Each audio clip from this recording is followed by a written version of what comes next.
Welcome to the Science and Spirituality Podcast, where we dive deep into universal spiritual principles and ground them in modern science. My name is Chris Carton. And my name is Kevin Carton. And we are committed to simplifying the spiritual side of success for you with easy to understand scientific research so you can walk away with practical tools to create radical transformations in your life. Let's get started.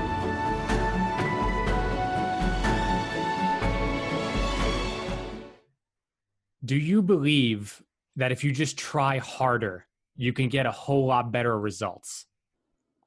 Know that answer for yourself before we go into this episode on the mental faculty of reason. Again, if you try harder, do you believe you can get better and better results? And then listen to the story. It's a true story. I'm sitting in a quiet room at the Millcroft Inn, a peaceful little place hidden back among the pine trees about an hour out of Toronto. It's just past noon, late July, and I'm listening to the desperate sounds of a life or death struggle going on just a few feet away. There's a small fly burning out the last of its short life's energy in a futile attempt to fly through the glass of the window pane. The whining wings tell the poignant story of the fly's strategy: try harder. But it's not working. The frenzied effort offers no hope for survival. Ironically, the struggle is part of the trap. It is impossible for the fly to try hard enough to succeed at breaking through the glass. Nevertheless, this little insect has staked its life on reaching its goal through raw effort and determination. This fly is doomed. It will die there on the windowsill. Across the room, 10 steps away, the door is open. 10 seconds of flying time in this small creature could reach the outside world it seeks. With only a fraction of the effort now being wasted, it could be free of its self-imposed trap. The breakthrough possibility is there. It would be so easy. Why doesn't the fly try another approach? Something dramatically different. How did it get so locked in on the idea that this particular route and determined effort offer the most promise for success? What logic is there in continuing until death to seek a breakthrough with, quote unquote, more of the same? No doubt this approach makes sense to the fly. Regrettably, it's an idea that will kill. Trying harder isn't necessarily the solution to achieving more. It may not offer any real promise or for getting what you want out of life. Sometimes, in fact, it's a big part of the problem. If you stake your hopes for a breakthrough on trying harder than ever, you may kill your chances for success. That story comes from Price Pritchett, the author of this book titled U Squared. And I begin with that story because I really believe that reason is another mental faculty that is often misunderstood. That we think the reason is just, it has to be logical and has to make sense. But a lot of times the things that we think make sense, in other words, try harder is one example, actually are killing our chances for success, as Price Pritchett says. So we're definitely going to dive deeper into that in this episode.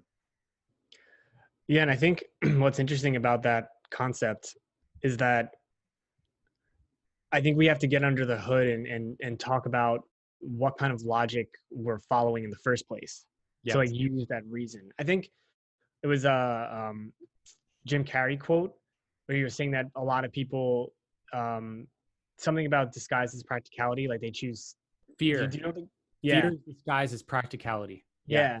Because like logically, like someone could think and they can reason it through like, oh, me quitting my job and going back to school, like that's not logical. But really what's underneath that is fear. Yep. Because they don't believe that it's possible for them to do something like that. They've reasoned it out using their humanness that no, I can't do that. But if you can reason it out and say, how, ask a different question, be like, how can I actually do this? Like, how can this be possible, rather than just completely shutting it down? Like, I feel like you kind of take a step up and you access the spiritual reason where it's like, okay, like, let me start rearranging things and see how I can do it versus talking myself out of it. Yeah.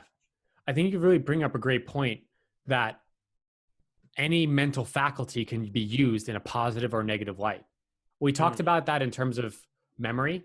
I believe of how we can remember terrible times in our life, like things that bad that happen, and like mull it over, and then that causes an emotion to keep us stuck.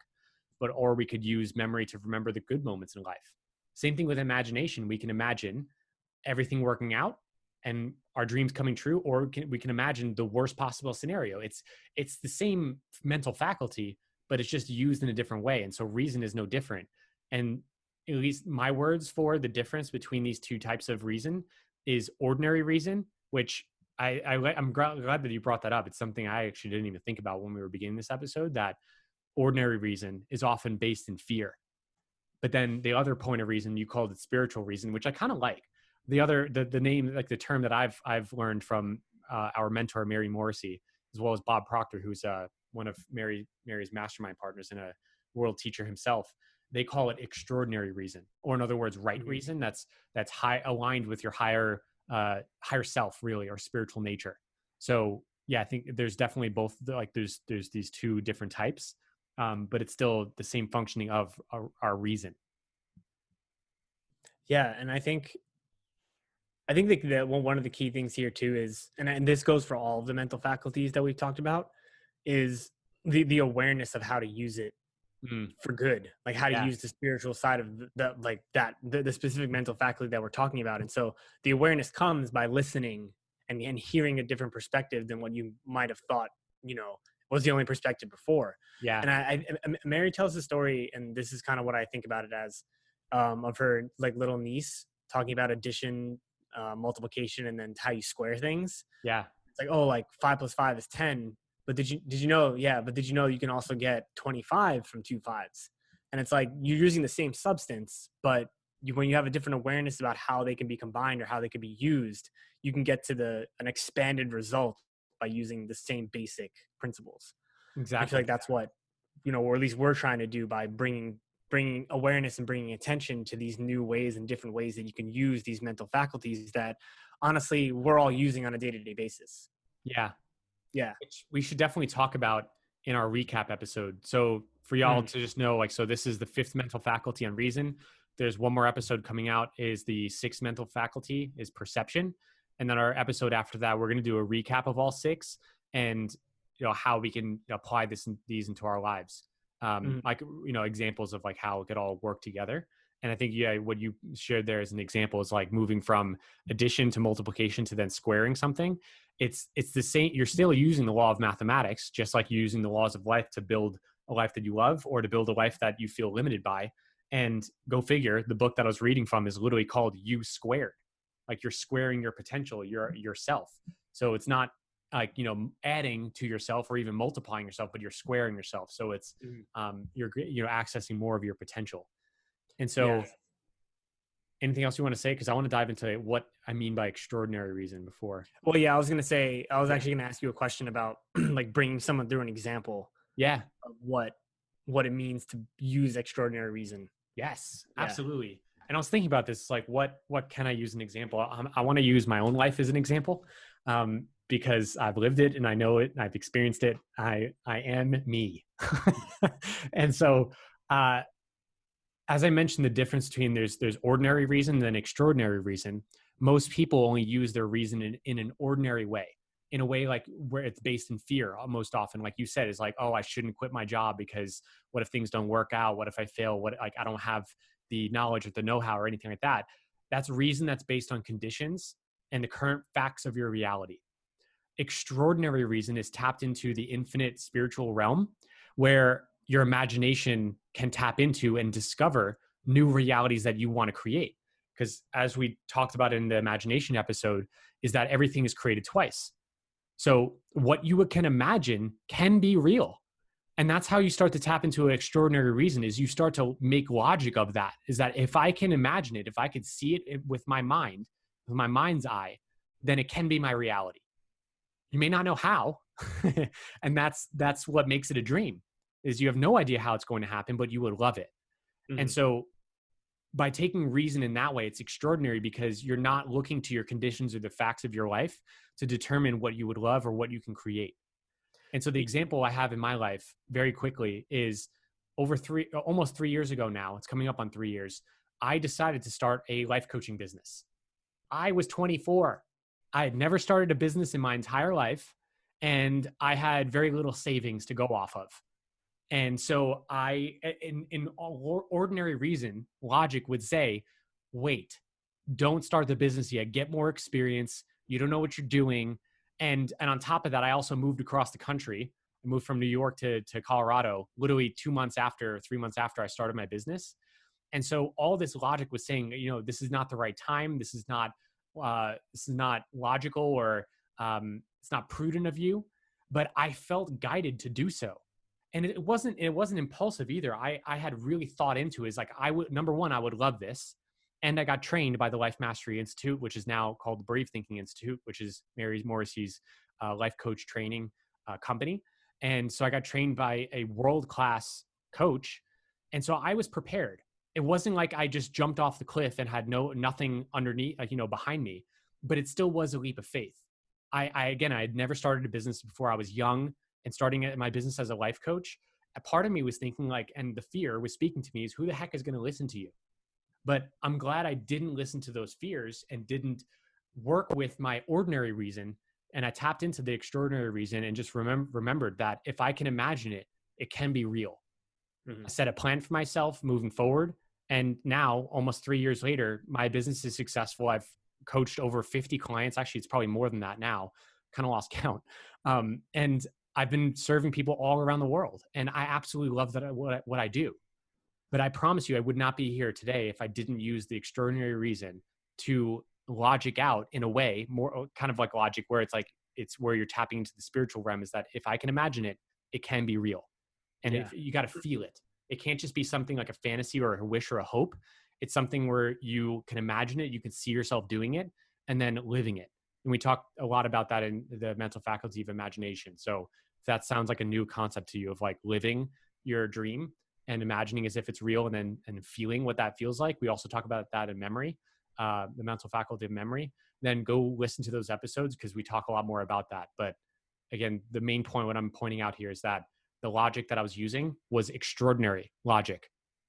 It wasn't based in conditions or facts. It was based in what I would love. So that's just my example. Yeah. And I think people use this mental faculty probably almost all the time, on a daily basis, because it's like this mental faculty of reason kind of, it's like the status quo of your life. What's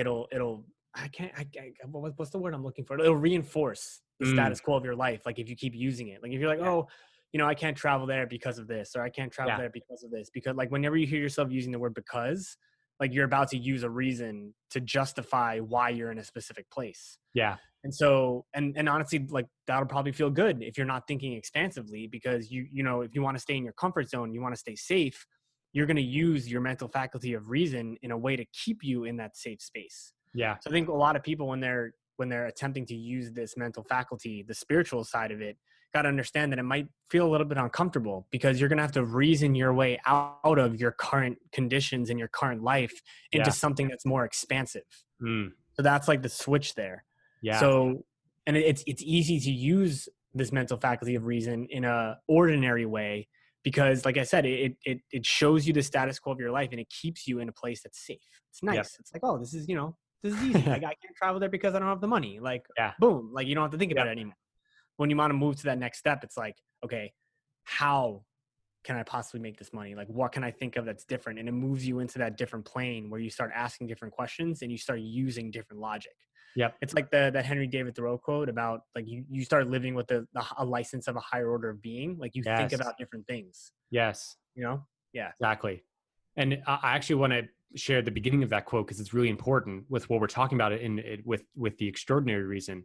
And I'll tie it back to what you shared about the end of that quote, is living with a higher order of beings, a license of a higher order of beings. The beginning of that quote says that if one advances confidently in the direction of their dreams, endeavoring to live the life they have imagined, then one passes an invisible boundary and meets with a success that is unexpected in common hours.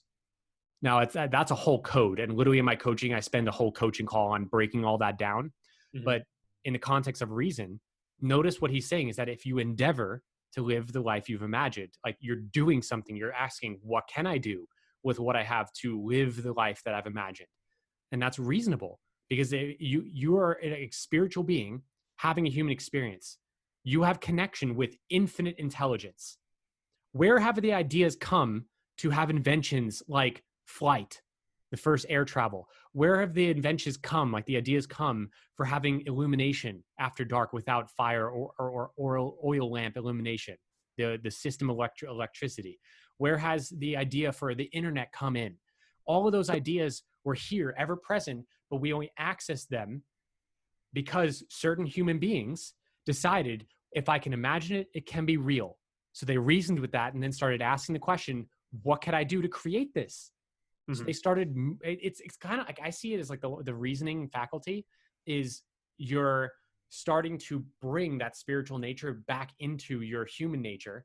And you're starting to like ask, what can I do? Like, what steps can I take? How can I move forward? What haven't I considered yet that actually can create this reality that I can see in my mind? Yeah. And then when you do that, is the end of that quote, what you were sharing is that you start to live with the license of a higher order of beings.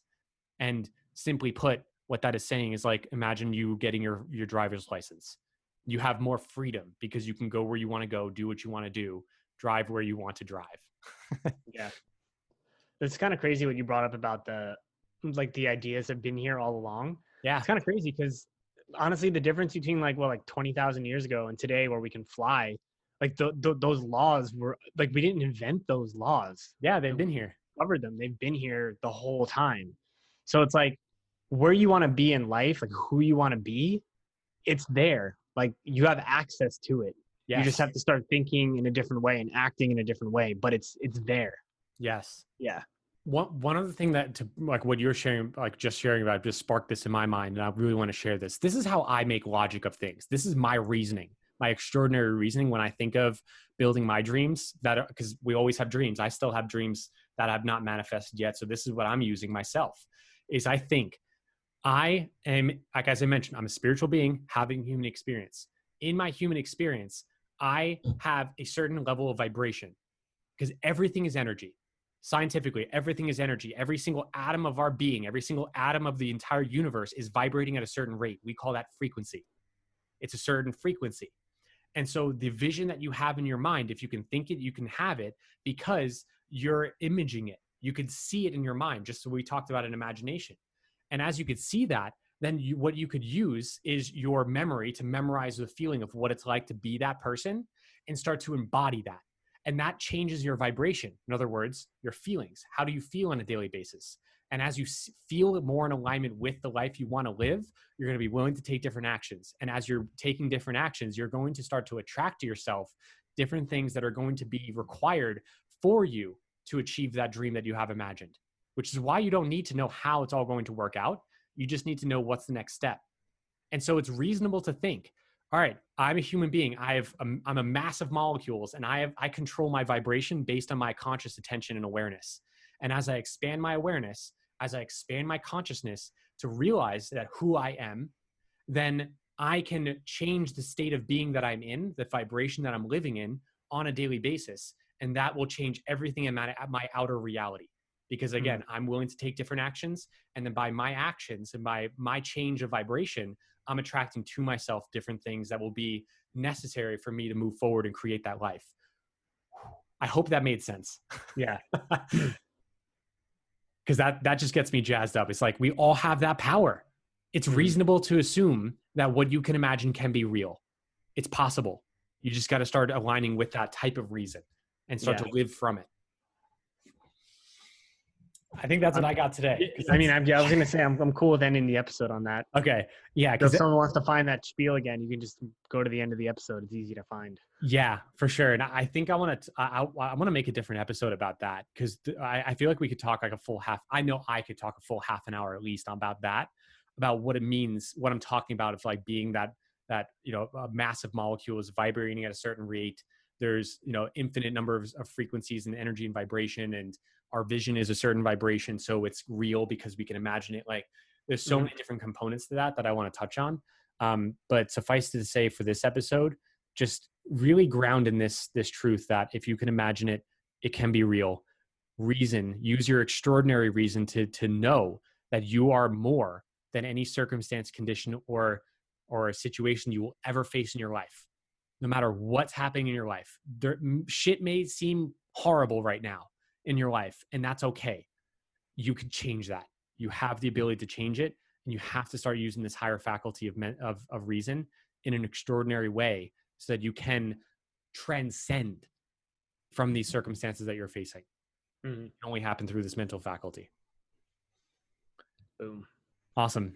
Well, use this now, my friend. Listen to this audio. Don't let it be just inspiration. I love the quote by Mary Morrissey where she says, inspiration without action is merely entertainment. So do something. If there's some idea that popped in your mind because of this episode, go take action on it. Otherwise, this really is just entertainment. And I promise you, we are not Netflix. So we'll talk to you on another episode, the next episode on perception, and we'll close it out. Sweet. Peace. And that's it for today. So thanks for tuning in, and we really hope you enjoyed listening to this episode as much as we enjoyed recording it. So any questions, any comments, just connect with us on Instagram. You could always DM us at Kevin Francis Carton and at Chris J. Carton. And also, if you feel guided to, the one thing we do ask is for you to please rate the podcast and leave us a review. This way we can reach more people and impact more lives with this amazing information. With that, we'll see you on the next episode.